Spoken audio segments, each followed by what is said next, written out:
Tes, tes, tes, tes. Assalamualaikum warahmatullahi wabarakatuh. Nama saya Afifah Rashidah binti Muhammad Rashid. Bersekolah di SK Sungai Tua Baru. Umur saya 12 tahun. Cita-cita saya adalah guru di sini.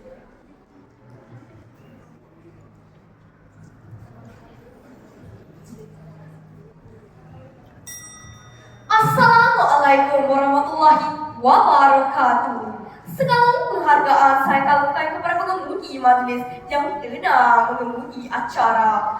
Sang hakim yang arif dan bijaksana, penjaga masa yang peka dengan detak jam berandiknya. Berdirinya saya di sini pada hari ini adalah untuk menyampaikan sebuah pidato yang bertajuk Palestin di hati. Sidang pendengar yang dirahmati Allah, apakah keistimewaan Palestin, khususnya Baitul Maqdis sehingga menjadi rebutan dunia? Al-Quran, Al-Hadis dan kitab-kitab sejarah mencatatkan Palestin sebagai tanah kelahiran Anbiya alaihi wassalam. Masjid Al-Aqsa ialah kiblat pertama umat Islam setelah Masjidil Haram di Mekah dan Masjid Nabawi di Madinah.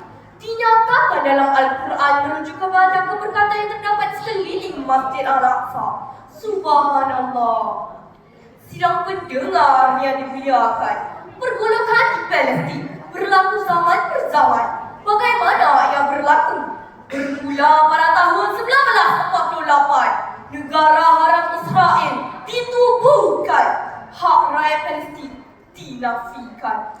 Tanah rakyat Palestin dirampas dengan penuh kekejaman dan kezaliman.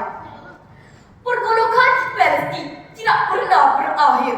Serangan rezim Zionis berterusan tanpa peri kemanusiaan sehingga kini.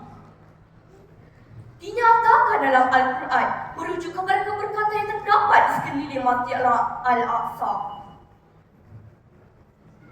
Allahumma inna naj'aluka fi nuhudi azakina wa na'udzubika min syururihim.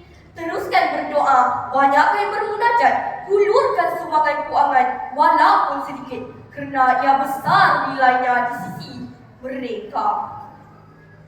Berkorban apa saja, harta ataupun nyawa, maruah agama dijaga, syahid cita-cita utama.